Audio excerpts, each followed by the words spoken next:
রাজশাহীতে অভিযান চালিয়ে সনদ ও নম্বরপত্র জালিয়াতি চক্রের 2 সদস্যকে গ্রেপ্তার করেছে র্যাব। এ সময় তাদের কাছ থেকে জালিয়াতির কাজে ব্যবহৃত বিভিন্ন ইলেকট্রিক ডিভাইস ও বিপুল পরিমাণ সরঞ্জামাদি উদ্ধার করা হয়।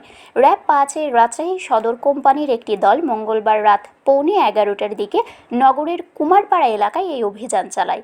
গ্রেপ্তারকৃত দুজন হলেন নগরের বোয়ালিয়া থানা এলাকার বাসিন্দা অভিজিৎ মণ্ডল ও একই এলাকার রায়হান আওয়াল।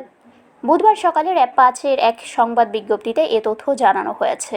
র্যাব জানায়, গ্রেপ্তারকৃতরা দীর্ঘদিন ধরে একে অপরের যোগসাজশে দেশের বিভিন্ন স্থান থেকে অনলাইনের মাধ্যমে নকল মার্কশিট ও সার্টিফিকেট তৈরির অর্ডার সংগ্রহ করতেন। পরে তারা অভিনব কৌশলে এসব নকল মার্কশিট ও সার্টিফিকেট তৈরি করে সরবরাহ করতেন। প্রাথমিক জিজ্ঞাসাবাদে গ্রেফতারকৃত আসামিরা দীর্ঘদিন ধরে জালিয়াতির সঙ্গে জড়িত থাকার কথা স্বীকার করেছেন। এই চক্রের সঙ্গে আব্দুল বাসিত রিয়ান নামের আরও একজন জড়িত আছেন। তার বাড়ি হবিগঞ্জের বনিয়াচং থানার চাত্রবাসা এলাকায়। তাকে গ্রেফতারের চেষ্টা চলছে। এই নিয়ে বোয়ালিয়া থানায় আসামিদের বিরুদ্ধে একটি মামলা করা হয়েছে বলেও জানিয়েছে র্যাব। শারমিন শিমু, বরেন্দ্র টেলিভিশন।